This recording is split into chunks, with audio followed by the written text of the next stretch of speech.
नमस्कार दोस्तों, स्वागत है आपका आपके अपने news channel Jharkhand news network में। आइए जानते हैं आज की 25 मुख्य बड़ी खबरों को। मैया सम्मान योजना का पैसा जल्द होगा जारी, नए साल का तोहफा देंगे हेमंत सोरेन। हेमंत सरकार की महत्वाकांक्षी मैया सम्मान योजना को लेकर नया अपडेट आया है। जानकारी के मुताबिक हेमंत सरकार मैया सम्मान की 5वीं किस्त की राशि 2500 रूपए 28 दिसंबर तक महिलाओं के खातों में भेज दिए जाएंगे। सीएम हेमंत सोरेन इसे खुद जारी करेंगे और इसके लिए तैयारियां शुरू कर दी गई है। राज्यपाल संतोष कुमार गंगवार ने विधानसभा में पेश हुए द्वितीय अनुपूरक बजट को मंजूरी दे दी है। राज्यपाल से मंजूरी मिलने के बाद वित्त विभाग ने अधिसूचना जारी कर दी है। वहीं मैया सम्मान योजना की राशि कल्याण विभाग को भेज दी गई है। बता दें कि विधानसभा चुनाव के बाद सदन में मैया सम्मान योजना और बिजली बिल माफ को लेकर 11,697 करोड़ रुपए का बजट पेश किया गया था। ऐसी सूचना है कि 25 से 28 दिसंबर को किसी भी दिन 57 लाख से अधिक महिलाओं के बैंक खाते में पैसे भेज दिए जाएंगे। बता दें कि हेमंत सोरेन सरकार ने यह योजना राज्य की 18 से 50 वर्ष की महिलाओं के लिए शुरू किया है, जिसमें इनके खाते में 1,000 रूपए भेजे जाते थे। लेकिन विधानसभा चुनाव से पहले सीएम हेमंत सोरेन ने अपनी कैबिनेट की आखिरी बैठक में इस राशि को बढ़ाकर 2500 रूपए कर दिया, जो कि चुनाव में इसकी जीत की सबसे बड़ी वजह बनी। अब सरकार बनने के बाद सरकार ने राशि खातों में भेजने की तैयारी शुरू कर दी है।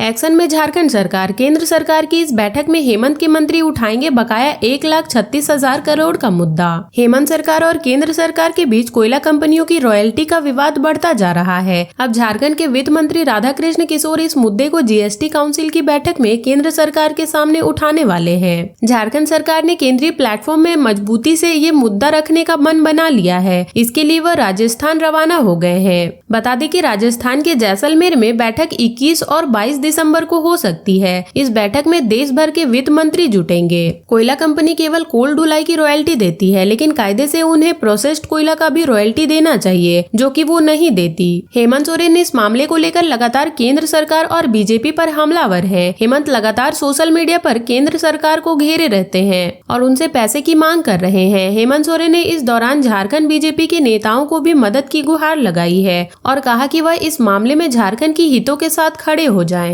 कुछ दिनों पहले पप्पू यादव ने संसद में केंद्र सरकार से पूछा था कि झारखंड का 1,36,000 करोड़ रुपए सरकार देने में देरी क्यों कर रही है। इसके जवाब में केंद्रीय वित्त राज्य मंत्री पंकज चौधरी ने कहा था कि केंद्र सरकार पर झारखंड के कोयले का कोई बकाया नहीं है। इसके बाद झामुमो और बीजेपी के बीच सोशल मीडिया वॉर चल रहा है। झारखंड के लोगों को आज शीतलहर और ठंड से मिलेगी राहत, 20 दिसंबर से बदलेगा मौसम। झारखंड में कड़ाके की ठंड ने लोगों का जनजीवन बेहद प्रभावित किया। शाम होते ही लोगों का सड़कों पर निकलना कम हो जाता है। इस बीच मौसम विभाग ने ठंड को लेकर बड़ी अपडेट दी है। विभाग की माने तो गुरुवार को लोगों को ठंड से राहत मिलने की संभावना है। ऐसा इसलिए क्योंकि न्यूनतम तापमान में हल्की सी बढ़ोतरी होगी। इस दौरान सुबह में अन्य दिनों की तरह कोहरा छाया रहेगा, लेकिन दिन चढ़ते ही मौसम साफ हो जाएगा। रांची स्थित मौसम विभाग केंद्र की माने तो गुरुवार को अधिकतम तापमान 25 डिग्री जबकि न्यूनतम तापमान 12 डिग्री सेल्सियस रहेगी। लोगों को शीतलहर से भी राहत मिलने के आसार है, लेकिन 20 दिसंबर से मौसम का मिजाज बदलने का अनुमान है। दरअसल तमिलनाडु के करीब एक निम्न दबाव बन रहा है। इसका आंशिक असर झारखंड में भी पड़ सकता है। इससे कोल्हान और इसके आसपास के इलाके में हल्की बारिश हो सकती है। राजधानी रांची सहित अन्य जिलों में बादल छाया रह सकता है। इस दौरान कई इलाकों में हल्की बारिश की संभावना जताई गई है। मंगलवार को शहरी इलाके में सबसे अधिक ठंड गुमला जिले में रहा। यहाँ का न्यूनतम तापमान 4.5 डिग्री सेल्सियस रिकॉर्ड किया गया। दूसरी तरफ कांके हर दिन का तापमान 3 डिग्री से नीचे या आसपास रहा। 20 और 21 दिसंबर को न्यूनतम तापमान 10 से अधिक रहने की संभावना है, लेकिन बारिश की वजह से कनकनी बढ़ेगी। जमीन विवाद में हुआ पूरे परिवार पर हमलावर, एक व्यक्ति की मौत, 4 घायल। साहिबगंज जिले के मुफस्सिल थाना क्षेत्र अंतर्गत हाजीपुर दियारा पश्चिम टोला में भूमि विवाद को लेकर गुरुवार सुबह करीब 7 बजे एक अधेड़ की हत्या हो गई। साथ ही 4 लोग गंभीर रूप से घायल हो गए हैं। सभी घायलों का इलाज के लिए सदर अस्पताल भेज दिया गया है। इधर जैसे ही इस बात की खबर मुफस्सिल थाना प्रभारी मदन कुमार को मिली, वो फौरन तल बल के साथ घटना स्थल पर पहुँचे और मामले की छानबीन में जुट गए हैं। जानकारी के अनुसार बुधवार बुधवार शाम को खेती में पटवन के दौरान पानी पटाने को लेकर दोनों पक्षों में मामूली विवाद शुरू हुआ था, जिसके बाद मामला झगड़ा और लड़ाई में तब्दील हो गया।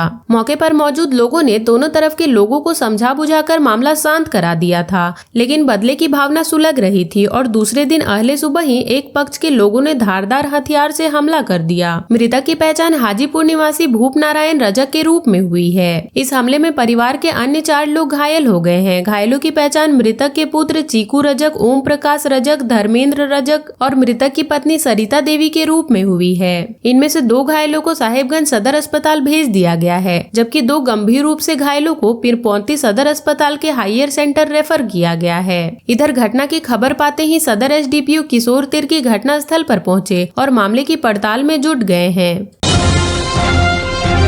गैर मान्यता प्राप्त स्कूलों पर सरकार सख्त, 31 मार्च तक मान्यता सुनिश्चित करने का निर्देश। निःशुल्क और अनिवार्य शिक्षा के अधिकार अधिनियम 2009 के तहत गैर मान्यता प्राप्त स्कूलों की मौजूदगी को लेकर सरकार ने सख्त कदम उठाने का निर्णय लिया है। शिक्षा मंत्रालय ने राज्यों और संघ राज्य क्षेत्रों को निर्देश दिया है कि वे ऐसे स्कूलों या तो जो मान्यता प्राप्त करे या तय समय सीमा तक मानकों को अनुरूप लाने के लिए आवश्यक कदम उठाएं। शिक्षा मंत्रालय ने उन गैर मान्यता प्राप्त स्कूलों की सूची तैयार की है जो डायस प्रणाली में शामिल है, लेकिन आईटी अधिनियम के मानकों में पूरा नहीं करते।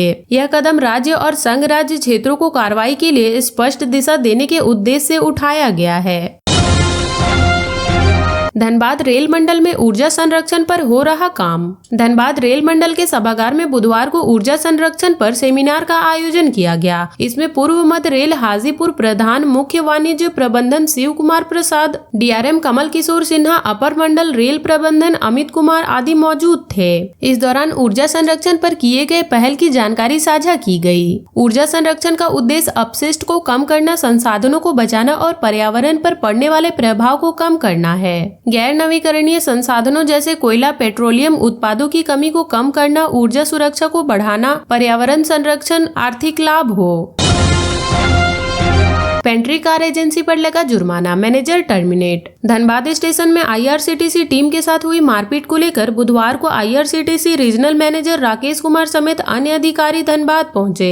इस दौरान कर्मचारियों से मामले की जानकारी ली गई। इसके बाद डीआरएम कमलेश कुमार सिन्हा से मिले। सीनियर डीसीएम अमरेश कुमार की मौजूदगी में बैठक की गई। आईआरसीटीसी के अधिकारियों ने इस मामले की कार्रवाई के साथ सुरक्षा के बेहतर इंतजाम करने की मांग रखी। इस पर अधिकारियों से सहयोग का भरोसा दिया गया। मामले में रेलवे की ओर से कार्रवाई करते हुए पेंट्री कार एजेंसी पर 2 लाख रुपए का जुर्माना लगाया गया। साथ ही पेंट्री कार मैनेजर को टर्मिनेट कर दिया गया। धनबाद स्टेशन पर सोमवार की रात गंगा सज्जल एक्सप्रेस की जांच करने IRCTC area officer Rakesh Kumar Singh व आफ्ताब हुसैन पहुंचे थे। इस दौरान कुछ लोग अवैध सामान और लोकल ब्रांड का पानी ट्रेन में चढ़ा रहा था। मना करने पर मारपीट की गई। इस घटना में राकेश कुमार और आफ्ताब गंभीर रूप से घायल हो गए हैं। राकेश के कान का ऑपरेशन हो चुका है, उनके कान में यंत्र लगा है। वहीं आफ्ताब दिव्यांग है। पिटाई से दोनों के सिर पर चोट लगी है। पटना से आए आईआरसीटीसी के अधिकारियों ने उनसे मिलकर उनका हाल जाना, हर संभव सहयोग और भरोसा दिया। बुधवार को दोनों को एसएनएमएमसीएच से छुट्टी कराकर बेहतर इलाज के लिए ले जाया गया है। वहीं इस मामले में जीआरपी ने राकेश कुमार सिंह से बयान कर प्राथमिकी दर्ज कर ली है। भाजपा नेता रिंकू सिंह, रिसू सिंह समेत 2-3 लोगों के खिलाफ लोहा के सामान से मारकर घायल करने, सोने की चेन छीनने और हत्या की धमकी देने का मामला दर्ज कराया गया है। जन शिकायत समाधान शिविर में 313 शिकायतें पहुंची। पुलिस जन शिकायत समाधान कार्यक्रम के तहत बुधवार को जिला के 5 स्थानों पर शिविर लगाया गया था। इसमें कई तरह के मामले आए। सबसे ज्यादा जमीन संबंधित मामले आए, जबकि कहीं प्रदूषण से हो रही परेशानी तो कहीं मैया समान योजना का लाभ दिलाने के लिए आवेदन पहुंचे। इनमें से पुलिस ने कई आवेदनों का तत्काल निष्पादन कर दिया तो कुछ मामलों को जल्द निष्पादन करने का आश्वासन दिया गया। धनबाद पुलिस द्वारा 5 स्थानों पर शिविर का आयोजन किया गया था। सभी स्थानों पर वरीय पुलिस पदाधिकारियों की तैनाती की गई थी। सभी थाना का अलग अलग टेबल बनाया गया था जहां लोग अपना आवेदन दे सकते थे। इस दौरान कुल 313 मामले सामने आए। इनमें से पुलिस से संबंधित 126 और दूसरे विभाग से संबंधित 187 मामलों के आवेदन प्राप्त हुए। हीरो के अधिकारी ने चिरकुंडा के 2 सेंटर में मारा छापा, डुप्लीकेट पार्ट्स बरामद। हीरो कंपनी का नकली मोटर पार्ट्स चिरकुंडा क्षेत्र में बेचे जाने की सूचना पर कंपनी के कोलकाता कार्यालय के अधिकारी ने चिरकुंडा पुलिस के सहयोग से नीचे बाजार स्थित राजेंद्र मोटर पार्ट व दुर्गा टीवीएस सर्विस सेंटर में बुधवार को दोपहर छापेमारी की। छापेमारी में लगभग 1 लाख रुपए का डुप्लीकेट मोटर पार्ट्स और मोबिल बरामद किया गया। मामले में हीरो कंपनी के अधिकारी की शिकायत पर चिरकुंडा थाना में प्राथमिकी दर्ज की जाने की तैयारी की जा रही है। एसडीपीओ के निर्देश के बाद कंपनी के अधीक्षक पदाधिकारी पलाश दास व सरोज डे के नेतृत्व में छापेमारी की गई। अधिकारी ने बताया कि दोनों स्थानों पर कंपनी का डुप्लीकेट पार्ट्स बेचे जाने की सूचना मिल रही थी, उसी आधार पर छापेमारी की गई। थाना प्रभारी रामजी राय ने बताया कि छापेमारी में कुछ सामान जब्त किए गए हैं। लिखित शिकायत पर आगे की कार्रवाई की जाएगी। तेली साहू समाज ने दिया धरना। बरवाडा थाना क्षेत्र में पिछले दिनों हीरापुर आदर्श नगर में रहने वाले अमन कुमार साहू उर्फ मन्नू हत्याकांड तथा जमीन कारोबारी चेतन साहू गोलीकांड के विरोध में बुधवार को तेली साहू समाज ने रणधीर वर्मा चौक पर धरना दिया। इस दौरान वक्ताओं ने कहा कि दोनों घटनाएं बरवाडा थाना क्षेत्र में हुई है, लेकिन पुलिस ने एक भी कांड का उद्भेदन नहीं किया है। इससे समाज के लोगों में उबाल है। जिला अध्यक्ष जगदीश साहू ने कहा कि 1 सप्ताह के अंदर आरोपियों की गिरफ्तारी नहीं हुई तो तेली व साहू समाज राजभवन का घेराव करेंगे। धरना में बड़ी संख्या में तेली समाज के लोग शामिल हुए थे।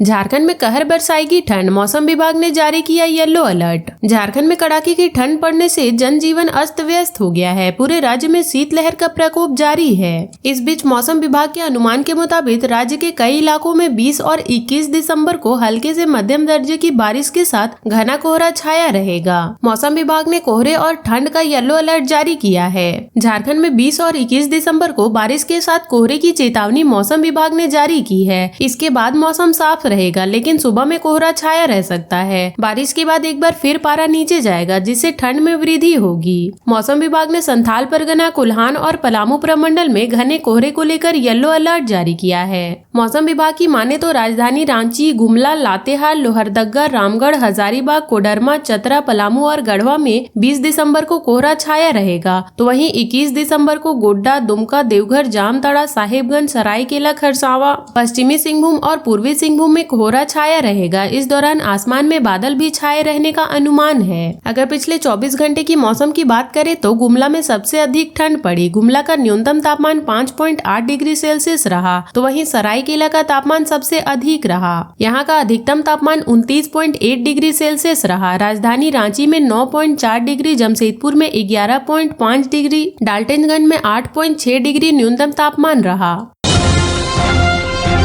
जीएसटी काउंसिलिंग की बैठक में झारखंड केंद्र से मांगेगा बकाया 1.36 लाख करोड़ रुपए। झारखंड कोयला कंपनी पर 1.36 लाख करोड़ रुपए की बकाया की मांग जीएसटी काउंसिलिंग में भी रखेगा। झारखंड ने केंद्रीय फोरम में इस मांग को मजबूती के साथ रखने का फैसला लिया है। 20 और 21 दिसंबर को केंद्र सरकार ने वित्तीय वर्ष 2025-26 के लिए राजस्थान के जैसलमेर में प्री बजट मीटिंग बुलाई है। यहाँ जीएसटी काउंसिल की भी बैठक होगी। इस बैठक में देश भर के राज्यों के वित्त मंत्री और पदाधिकारी भी जुटेंगे। बैठक में हिस्सा लेने के लिए झारखंड के वित्त मंत्री राधाकृष्ण किशोर और वित्त सचिव प्रशांत कुमार जैसलमेर रवाना हो गए हैं। इस बैठक में राज्य सरकार केंद्र बजट को लेकर अपना सुझाव रखेगी, साथ ही विकास व कल्याणकारी योजनाओं में हिस्सेदारी बढ़ाने की मांग करेगी। वित्त मंत्री राधाकृष्ण किशोर इस बैठक में बुनियादी ढांचा, स्वास्थ्य, कृषि और शिक्षा के क्षेत्रों के लिए विशेष सहायता की मांग करेंगे। साथ ही कल्याणकारी योजनाओं जैसे आंगनबाड़ी केंद्रों को सुदृढ़ करने, आदिवासी क्षेत्रों की योजनाएं, वृद्धा और विकलांग पेंशन में केंद्रीय मदद बढ़ाने की मांग की जाएगी। रोजगार सृजन में भी केंद्रीय सहायता को लेकर केंद्रीय बजट में झारखंड की हिस्सेदारी मांगी जाएगी। राज्य सरकार की दलील है कि जीएसटी लागू होने के बाद राज्य का राजस्व घटा है, ऐसे में इसकी प्रतिपूर्ति के लिए व्यवस्था की जाएगी। मुआवजा की अवधि लगने पर 5 वर्षों के लिए बढ़ाने की मांग राज्य सरकार की ओर से की जाएगी।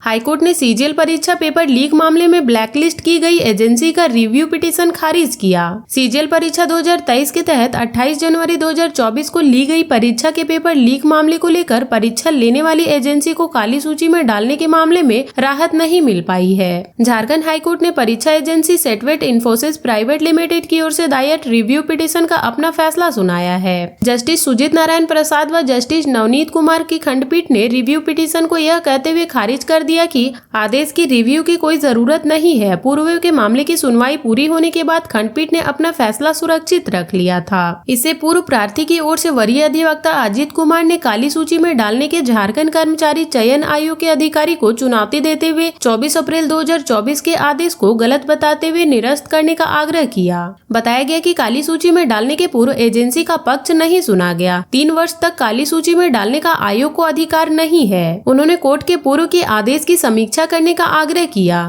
वहीं जेएसएससी की ओर से अधिवक्ता संजय पिपरावल के प्रार्थी की दलित का विरोध किया था तथा बताया कि आयोग को इकरारनामा के मुताबिक शर्तों के उल्लंघन पर 3 वर्ष तक एजेंसी को काली सूची में डालने का अधिकार है। आदेश की समीक्षा की कोई जरूरत नहीं है। उल्लेखनीय है कि प्रार्थी सेटवेट इन्फोसिस प्राइवेट लिमिटेड के रिव्यू याचिका दायर की थी। प्रार्थी के आदेश पर समीक्षा का आग्रह किया गया था।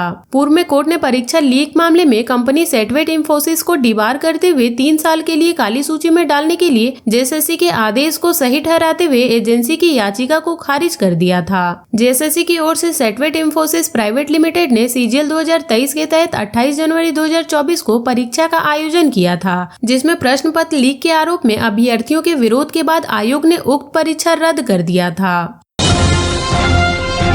झारखंड में बालू घाटों के लिए सरकार बनाएगी नई नीति। बालू घाटों के लिए झारखंड सरकार नई नीति बनाएगी। वर्तमान नीति की वजह से राज्य में 444 घाटों में अब तक केवल 25 घाट ही चालू हो सके हैं। शेष घाट अभी प्रक्रिया में उलझे हुए हैं। बताया गया कि खान विभाग की ओर से एक टीम बिहार, उड़ीसा, छत्तीसगढ़ और पश्चिम बंगाल जाकर बालू घाटों के लिए बनी नीति का अध्ययन करेगी। इसमें देखा जाएगा कि बालू घाटों से बालू किस प्रक्रिया के तहत निकाली जा रही है। गौरतलब है कि इन राज्यों में बालू घाटों की नीलामी होती है और नीलामी में हासिल करने वाले संवेदक ही बालू घाटों का संचालन करते हैं। झारखंड में सारे बालू घाटों का संचालन झारखंड राज्य खनिज विकास निगम द्वारा किया जाता है। जेएसएमडीसी द्वारा 242 घाटों की टेंडर प्रक्रिया पूरी हो चुकी है। इन्हें लेटर ऑफ इंडेंट देकर बैंक गारंटी जमा करने का आदेश दिया गया था, पर 130 घाटों के लिए ही एमडीओ ने बैंक गारंटी जमा की। शेष 76 घाटों द्वारा बैंक गारंटी जमा नहीं किए जाने के कारण उनका अर्नेस्ट मनी जब्त कर लिया गया था।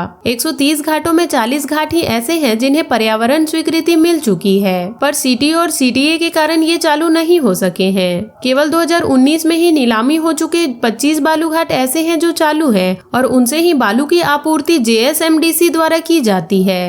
वर्तमान में जेएसएमडीसी को 15 अगस्त 2025 तक बालू घाटों के संचालन की जिम्मेदारी मिली है। इनके बालू निकलवाने से लेकर बेचने तक काम जेएसएमडीसी द्वारा ही करना है।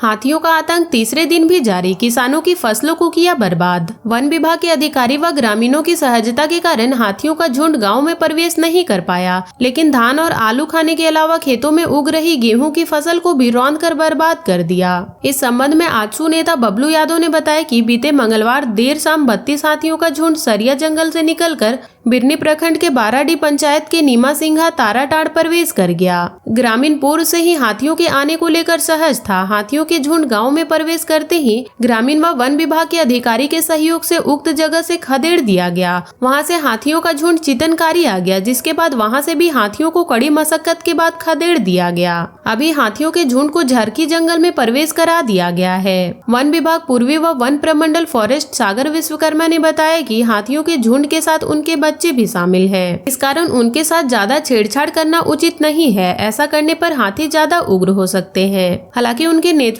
में एक टीम मंगलवार की रात को हाथियों के झुंड को क्षेत्र से निकालने के लिए ड्राइव किया गया। श्री विश्वकर्मा ने कहा कि किसानों की क्षति का आंकलन किया जा रहा है। सभी किसानों को वन विभाग के द्वारा मुआवजा दिलाया जाएगा।